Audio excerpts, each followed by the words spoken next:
মক্কায় এবছর বেশ খরা চলছে। চারপাশের জমিগুলো প্রায় খালি। উট বা মেষ চড়ানোর মতো পর্যাপ্ত ঘাস পাওয়া যাচ্ছে না কোথাও। হঠাৎ মক্কার সামর্থ্যবান সবাই গ্রীষ্মের এই মৌসুমে সামর্থ্য অনুযায়ী ব্যবসার জন্য দামেস্ক যাওয়ার সিদ্ধান্ত নিল। সেখানে গেলে সবারই কিছু না কিছু একটা ব্যবস্থা হয়ে যাবে।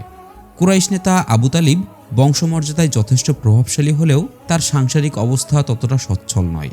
আর তার ছেলে সন্তানদের কেউ এখনও এতটা শক্তি সামর্থ্যবান হয়ে ওঠেনি যে তাদের মেষ চড়ানো বা ব্যবসার কোনো কাজে লাগাবেন। তার পরিবারে প্রতিপালিত ভাতিজা মুহাম্মদ সাল্লাল্লাহু আলাইহি সাল্লাম তার পরিবারের রোজগারের অনেকখানি বহন করেন। তার সঙ্গে ব্যবসার জন্য দামেস্ক যান বা মেষ পালনের জন্য চারণভূমিতে যান। এটা আবু তালিবের জন্য যথেষ্ট সন্তোষজনক কাজ। আবু তালিবের এখন বয়স হয়েছে। বয়সের ভারে এখন এদিক সেদিক আর যেতে পারেন না।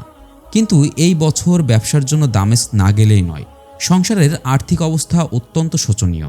আবার তার নিজেরও তেমন কোনো অর্থ সম্পদ নেই, যার দ্বারা ভাতিজা মুহাম্মদ সাল্লাল্লাহু আলাইহি সাল্লামকে সামান্য পুঁজি দিয়ে ব্যবসায় পাঠাবেন। কয়েকদিন দুশ্চিন্তার দোলাচলে রইলেন তিনি। ওদিকে খাদিজা রাদিয়াল্লাহু আনহার ব্যবসায়িক অর্থ সম্পদ বা কাজের লোকের অভাব নেই। নিজস্ব পণ্য ছাড়াও তিনি লাভ লোকসানের ভিত্তিতে অন্য ব্যবসায়ীদের ব্যবসার জন্য মূলধন প্রদান করে থাকেন। সেসব ব্যবসায়ীরা ব্যবসা শেষে চুক্তি অনুযায়ী বিভিন্ন নির্ধারিত মুনাফা খাদিজা রাদিয়াল্লাহু আনহাকে বুঝিয়ে দেন। এইসব কাজে খাদিজা রাদিয়াল্লাহু আনহার নিয়োগপ্রাপ্ত বিভিন্ন লোক রয়েছে। তাছাড়া তার ভাগ্নে হাকিম ইবনে হিজমাও ব্যবসার অনেক কিছু দেখভাল করেন। কিন্তু তবুও এবারকার গ্রীষ্ম মৌসুমে ব্যবসা পরিচালনার জন্য নতুন একজন লোক চেয়ে মক্কায় ঘোষণা করলেন, যাকে তিনি ব্যবসার দায়িত্ব দিয়ে দামেস্ক পাঠাবেন।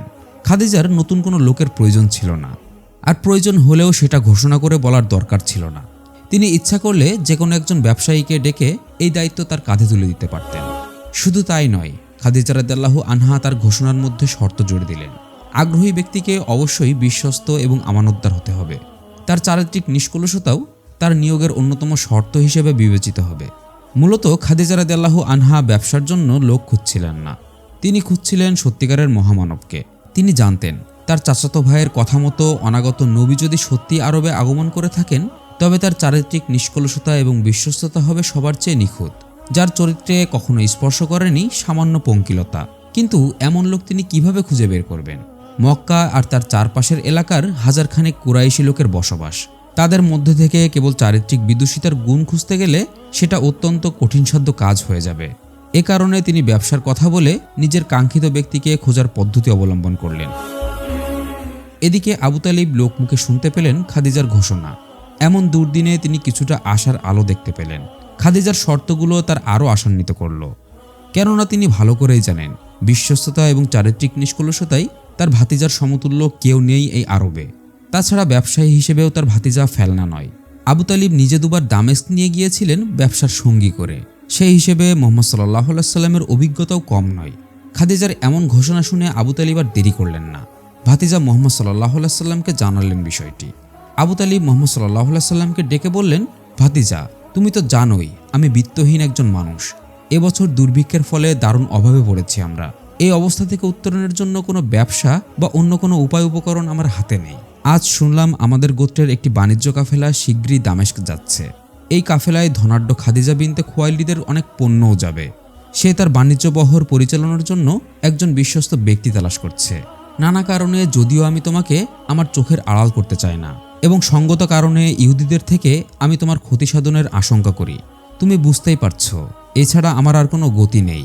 যদি তুমি তার কাছে যাও, তবে আমি নিশ্চিত যে সে তোমাকে তার ব্যবসার জন্য নির্বাচন করবে। তোমার সত্যবাদিতা এবং চারিত্রিক উৎকর্ষের ব্যাপারে তার কিছুটা ধারণা থাকার কথা। মুহাম্মদ সাল্লাল্লাহু আলাইহি সাল্লাম চাচার কথা শুনে তাকে সম্মতি প্রকাশ করলেন।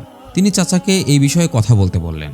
কিন্তু আবু তালিবের যে বংশমর্যাদা রয়েছে, তাতে ভাতিজার পক্ষ হয়ে খাদিজার কাছে গিয়ে কাজের ব্যাপারে আগ্রহ দেখানোটা মোটেও শোভা পায় না।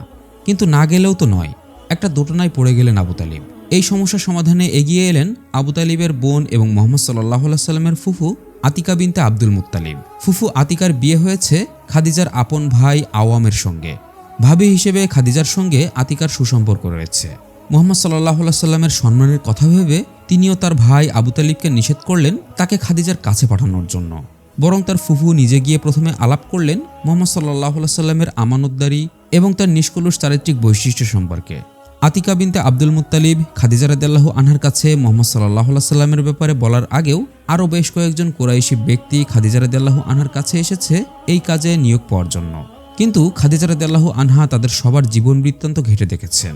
এরা কোনোভাবেই নিষ্কলুষ চরিত্রের অধিকারী নয়। কেউ হয়তো পরনারীতে আসক্ত, কেউ বা শরাবে আসক্ত, কেউ জুয়া পাশারদানে আসক্ত, কারোর বিশ্বস্ততা এবং সত্যবাদিতার ব্যাপারে প্রশ্ন তোলা বৃথা, কেউ আবার ব্যবসায়িক আদর্শলিপি সম্পর্কে একেবারেই অজ্ঞ। তিনি প্রতিদিন এই রকম লোকদের সাক্ষাৎ পাচ্ছিলেন আর দু এক কথা বলে তাদের বিদায় করে দিচ্ছিলেন। ভাবি আতিকার কাছে মুহাম্মদ সাল্লাল্লাহু আলাইহি সাল্লামের কথা শোনার সঙ্গে সঙ্গে খাদিজা রাদিয়াল্লাহু আনহার মধ্যে অন্যরকম একটা কম্পন শুরু হয়ে গেল।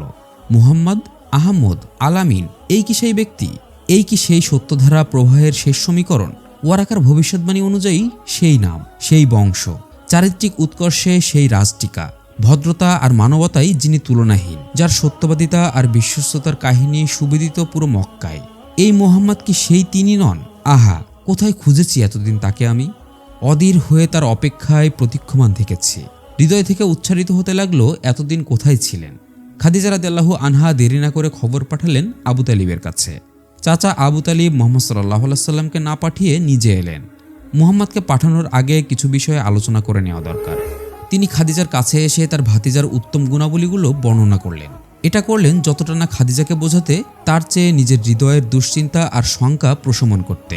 কেননা তিনি এর আগে মুহাম্মদ সাল্লাল্লাহু আলাইহি সাল্লামকে নিয়ে যখন দামেস্ক সফর করেছিলেন, তখন এক ইহুদি পাদ্রীর মুখে ভাতিজার ব্যাপারে অস্বাভাবিক কিছু কথা শুনেছিলেন। সেই কথাগুলো এখনও তার মনের মধ্যে পাথরের মতো ভারী হয়ে আছে।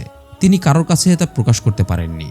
কেননা এই সময়ের ইহুদিরা যদি মুহাম্মদ সাল্লাল্লাহু আলাইহি সাল্লামের এমন ভবিষ্যৎ সম্বন্ধে জানতে পারে, তবে তাকে হত্যা করতে কসুর করবে না মোটেও। হিংসার বশবর্তী হয়ে তারা এর আগে নবী ঈসা আলাইহিস সালামকে হত্যা করতে গিয়েছিল। তারও আগে তারা হত্যা করেছে শত শত নবীকে। এই ভয়ে ভাতিজাকে তিনি সবসময় নিজের কাছে আগলে রাখেন। খাদিজা রাদিয়াল্লাহু আনহার কাছে মুহাম্মদ সাল্লাল্লাহু আলাইহি সাল্লামের ব্যাপারে বলার পর তিনি দাবি করলেন, অন্যদের আপনি আপনার ব্যবসা পরিচালনার জন্য যে পারিশ্রমিক প্রদান করেন, মুহাম্মদকে তার দ্বিগুণ দিতে হবে। কেননা তার ব্যক্তিত্ব অন্য সবার চেয়ে আলাদা। ব্যবসায়িক হিসেবে তার সত্যবাদিতা এবং বিশ্বস্ততাও অন্য সবার চেয়ে তুলনাহীন। সুতরাং একটি নয়, পারিশ্রমিক হিসেবে তাকে 2টি উট প্রদান করতে হবে। খাদিজা আবু তালিবের কথা মন দিয়ে শুনছিলেন। তিনি কি সত্যিই আবু তালিবের কথা শুনছিলেন? তার শারীরিক অবয়ব হয়তো আবু তালিবের সামনে, কিন্তু সমগ্র অন্তরাত্মা ভেসে বেড়াচ্ছিল অন্য কোথাও। কিন্তু তার চোখের তারায় ঝিকিমিকি করছিল অন্য লোকের অপার্থিব ছায়াছবি। খাদিজা রাদিয়াল্লাহু আনহা আবু তালিবের কথায় সম্মতি জ্ঞাপন করলেন। আবু তালিব যা দাবি করলেন সব বিনা বাক্য ব্যয়ে মেনে নিলেন। যার পায়ের সামনে লুটিয়ে দিতে পারেন তার সমস্ত সর্বস্ব, সেখানে 2টি উট তো তার কাছে তুচ্ছ। তিনি আবু তালিবকে শুধু বললেন, হে আবু তালিব, আপনি আপনার ভাতিজার জন্য যা দাবি করছেন তা অসাধ্য নয় এবং তা সন্তোষজনক পারিশ্রমিক। আমি শপথ করে বলছি, আপনি যদি এর চেয়ে অধিক কিছু দাবি করতেন, তবে আমি তা দিতেও প্রস্তুত। যুবক মুহাম্মদ সাল্লাল্লাহু আলাইহি সাল্লাম খাদিজার কাছে এলেন ব্যবসার যাবতীয় নির্দেশনা বুঝে নেওয়ার জন্য। খাদিজা রাদিয়াল্লাহু আনহা নির্ণয়ের দৃষ্টিতে তাকিয়ে রইলেন এই যুবকের দিকে। আগে যদিও 2-1বার তাকে দেখা হয়েছে, কিন্তু এবারকার সাক্ষাৎকার একেবারেই অন্যরকম। বিশেষত খাদিজার কাছে এ এক চন্দ্র অভিযানের সমতুল্য।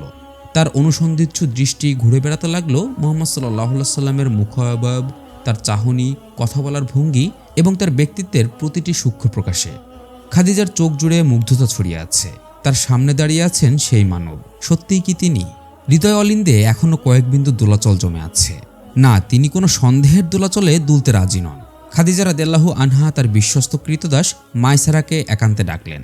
এই বাণিজ্য সফরে তাকে মুহাম্মদ সাল্লাল্লাহু আলাইহি সাল্লামের ভৃত্য হয়ে যেতে হবে, কিন্তু এটা তার মূল দায়িত্ব নয়। তার কাজ হচ্ছে মুহাম্মদ সাল্লাল্লাহু আলাইহি সাল্লামের ছায়াসঙ্গী হয়ে তার প্রতিটি পদক্ষেপ অনুসরণ করা। তার প্রতিটি কাজ, প্রতিটি কথা, অন্যদের সঙ্গে আলাপচারিতা, ব্যবসায়িক আলোচনা থেকে শুরু করে সবকিছুই যেন তিনি তীক্ষ্ণ দৃষ্টিতে পর্যবেক্ষণ করেন। শুধু তাই নয়, আসা যাওয়ার পথে প্রতিটি ঘটনা তাকে পুঙ্খানুপুঙ্খভাবে দেখতে হবে। মুহাম্মদ সাল্লাল্লাহু আলাইহি সাল্লামের একটি কদমও যেন তার চোখের অগোচরে না পড়ে। নির্দিষ্ট সময়ে প্রস্তুতি সম্পন্ন করে কাফেলা রওনা হলো সিরিয়ার রাজধানী দামেস্কের পথে। বাণিজ্য কাফেলা পৌঁছে গেল দামেস্কে। দামেস্কের বিরাট বাজার। রোম, পারস্য, আরব, আফ্রিকা এবং হিন্দুস্তানের বড় বড় ব্যবসায়ীরা নানা রকম পণ্যের পসরা সাজিয়ে বসেছেন। চারিদিকের ব্যবসায়ী আর বাজারিদের হাঁকডাক, মানুষের পদচারণে মুখর চারপাশ। ঘোড়া, উট আর গাধার ডাক যেন নরক গুলজার করে রেখেছে পুরো দামেস্ক বাজার। মুহাম্মদ সাল্লাল্লাহু আলাইহি সাল্লাম তার বাণিজ্য বহর নিয়ে বাজারের নির্দিষ্ট জায়গায় তাঁবু গাড়লেন। পণ্য সাজিয়ে বসে গেলেন কিছুক্ষণের মধ্যেই। মাইসারা চোখে চোখে রাখছেন মুহাম্মদ সাল্লাল্লাহু আলাইহি সাল্লামকে। নবীজি সাল্লাল্লাহু আলাইহি সাল্লামের প্রতিটি কাজ দেখতে দেখতে তিনি নিজেই যেন মুহাম্মদ সাল্লাল্লাহু আলাইহি সাল্লামের ব্যক্তিত্বের প্রেমে পড়ে যাচ্ছেন। এমন নিষ্কলুষ আর কোমল হৃদয়ের মানুষও আছে এই পৃথিবীতে। মাইসারা কোনো এক কাজে একটু অন্যদিকে গিয়েছিলেন। হঠাৎ শুনলেন মুহাম্মদ সাল্লাল্লাহু আলাইহি সাল্লামের সামনে দাঁড়িয়ে এক ইহুদি ব্যক্তি তর্ক করছেন। লোকটি উচ্চস্বরে বলছিলেন, তোমার কথার ব্যাপারে সত্যবাদী হলে তুমি লাত এবং উজ্জা দেবতার নামে শপথ করো। মুহাম্মদ সাল্লাল্লাহু আলাইহি সাল্লাম মাথা নাড়লেন। তার বক্ষ বিদীর্ণ করে ভরে দেওয়া হয়েছে একত্ববাদের দৃঢ় সিলমোহর, যার হৃদয়কে আলোকিত করা হয়েছে আল্লাহর আসমাউল হুসনা দিয়ে। তিনি কিভাবে শপথ করবেন সেই মাটির তৈরি দেবতার নামে? লোকটি যতবার মুহাম্মদ সাল্লাল্লাহু আলাইহি সাল্লামকে শপথ করতে বলছেন, নবীজি ততবারই অস্বীকার করছেন। বলছেন, অসম্ভব, আমি কখনোই এসবের নামে শপথ করব না, বরং আমি তো এগুলোর পাশ দিয়ে যাওয়ার সময় আমার মুখ ফিরিয়ে নিই। মাইসারা মুহাম্মদ সাল্লাল্লাহু আলাইহি সাল্লামের কাছে এসে দাঁড়ালেন। কয়েকবার বলার পরও মুহাম্মদ সাল্লাল্লাহু আলাইহি সাল্লাম যখন লাত আর উজ্জার নামে শপথ করলেন না, তখন লোকটি পিছু হেঁটে মাইসারাকে টেনে একদিকে নিয়ে গেলেন। মুহাম্মদ সাল্লাল্লাহু আলাইহি সাল্লামকে দেখিয়ে বললেন, কখনো তার সঙ্গ ত্যাগ করো না। কোনো সন্দেহ নেই তিনি একজন নবী, শেষ নবী। মাইসারা আর একবার মুগ্ধ দৃষ্টিতে তাকিয়ে রইলেন যুবক মুহাম্মদ সাল্লাল্লাহু আলাইহি সাল্লামের দিকে। খাদিজার কাছে বলার মতো দারুণ একটা তথ্য এইমাত্রই তিনি আত্মস্থ করলেন। মাইসারা জানেন না তার মুগ্ধতা কেবল শুরু হয়েছে। ভবিষ্যৎ তার জন্য অপেক্ষা করছে আরও বিস্ময় নিয়ে। সুচারুভাবে দামেস্কের ব্যবসায়িক কর্মকাণ্ড শেষ হলো। নবীজি সাল্লাল্লাহু আলাইহি সাল্লাম যে পণ্য নিয়ে এসেছিলেন দামেস্কের বাজারে, বেশ ভালো দামে বিক্রি করেছেন সেগুলো। পুঁজিগত মূলধন দিয়ে এখান থেকে নতুন করে আবার পণ্য কিনে নিয়ে যেতে হবে মক্কায়। বাজার ঘুরে সুবিধাজনক দামেই কিনতে পারলেন কাঙ্ক্ষিত পণ্য। এবার ফেরার পালা। সব পণ্য উট আর গাধার পিঠে সাজিয়ে দেওয়া হলো। মক্কার পথ ধরলেন যুবক ব্যবসায়ী মুহাম্মদ সাল্লাল্লাহু আলাইহি সাল্লাম। দীর্ঘ পথ। একদিন দুপুরবেলা পথক্লান্তিতে বুসরা নামক এক জায়গায় এসে যাত্রাবিরতি করলেন তিনি। কাফেলা থামিয়ে একটা গাছের নিচে বসলেন। দুপুর রোদে একটু বিশ্রাম নিয়ে আবার যাত্রা করবেন মক্কার পথে। মাইসারা কাছেই বসে আছেন। দুপুরের খাবারের আয়োজনটা সেরে ফেলবেন এই ফাঁকে। এমন সময় দেখলেন দূর থেকে অপরিচিত এক বৃদ্ধ হন্তদন্ত হয়ে এগিয়ে আসছেন তার দিকে। লোকটি তার দিকে এগিয়ে এলেও গভীর দৃষ্টিতে তাকিয়ে আছেন বিশ্রামরত মুহাম্মদ সাল্লাল্লাহু আলাইহি সাল্লামের দিকে। মাইসারা লোকটির দৃষ্টির গভীরতা দেখে সংকুচিত হয়ে উঠলেন। লোকটিকে দেখেই মাইসারা চিনে ফেললেন তিনি খ্রিস্টান ধর্মীয় নেস্তরিয়ান একজন পাদ্রী। নেস্তরিয়ান পাদ্রীটি হাঁপাতে হাঁপাতে মাইসারার কাছে এসে মুহাম্মদ সাল্লাল্লাহু আলাইহি সাল্লামের দিকে ইঙ্গিত করে বললেন, ওই যে গাছের নিচে যে লোকটি বিশ্রাম নিচ্ছেন, কে তিনি? চেনো তাকে? মাইসারা কৌতূহলী হলেন, কেননা এর আগে তিনি দামেস্কের বাজারে নতুন কিছু শুনেছেন মুহাম্মদ সাল্লাল্লাহু আলাইহি সাল্লামের ব্যাপারে। এই পাদ্রীও কি তেমন কোনো কথা বলবেন? তিনি বেশ দ্ব্যর্থহীন ভাষায় বললেন, তিনি মুহাম্মদ ইবনে আবদুল্লাহ, মক্কার হাসিম গোত্রের একজন যুবক। পাদ্রীর ঠোঁটের কোণে এক চিলতে হাসি ফুটে উঠল। তিনি মাইসারার দিকে তাকিয়ে বলে উঠলেন, আমি যা জানি তুমি তা জানো না। শুনে রাখো, আমি শপথ করে বলছি, ওই গাছের নিচে যিনি বসে আছেন তিনি একজন নবী ছাড়া আর কেউ নন। মাইসারা আবার বিস্মিত হলেন। খাদিজা রাদিয়াল্লাহু আনহা কি এই কারণেই মুহাম্মদ সাল্লাল্লাহু আলাইহি সাল্লামের ছায়াসঙ্গী করে তাকে পাঠিয়েছেন? এ কারণেই কি তার প্রতিটি পদক্ষেপ অনুসরণ করতে বলেছেন? খাদিজা কি মুহাম্মদের ব্যাপারে ভবিষ্যৎবাণী আগে থেকেই জানেন? পাদ্রীর প্রশ্নে মাইসারারও চিন্তার ছেদ পড়ল। পাদ্রী তার কাছে মুহাম্মদ সাল্লাল্লাহু আলাইহি সাল্লামের ব্যাপারে আরও প্রশ্ন করতে শুরু করলেন। মুহাম্মদ সাল্লাল্লাহু আলাইহি সাল্লামের জন্ম, বেড়ে ওঠা, তার বংশ, তার চারিত্রিক বলয়, তার প্রভাব এবং স্বভাব, তার লেনদেন, সব বিষয়ে তিনি মাইসারাকে প্রশ্ন করতে লাগলেন। মাইসারা একে একে সব কথার উত্তর দিলেন। সেই সঙ্গে সদ্য দামেস্কের বাজারে ঘটে যাওয়া বিতর্কের কথাটিও বলতে ভুললেন না। মাইসারার কথা শুনে নেস্তেরিয়ান পাদ্রী নিজেকে আর ধরে রাখতে পারলেন না। তিনি ছুটে গেলেন বিশ্রামরত নবীজি সাল্লাল্লাহু আলাইহি সাল্লামের দিকে। তিনি তার কপালে চুমু খেয়ে অত্যন্ত সম্ভ্রমের সঙ্গে পায়ের কাছে বসে পড়লেন। নবীজি সাল্লাল্লাহু আলাইহি সাল্লাম খ্রিস্টান পাদ্রীর এমন আকস্মিক ঘটনা দেখে অপ্রস্তুত হয়ে গেলেন। কিন্তু পাদ্রীর সেদিকে খেয়াল নেই। তিনি মুহাম্মদ সাল্লাল্লাহু আলাইহি সাল্লামের দিকে তাকিয়ে দৃঢ় বিশ্বাসের সঙ্গে ঘোষণা করলেন, আমি সাক্ষ্য দিচ্ছি আপনি সেই প্রতিশ্রুত নবী যার ব্যাপারে তাওরাত এবং ইনজিলে ভবিষ্যৎবাণী করা হয়েছে। মাইসারার কাছ থেকে পাদ্রীর কথা শুনলেন এবং তার চলে যাওয়া প্রত্যক্ষ করলেন। এবার তার দায়িত্ব যেন আরও বেড়ে গেল।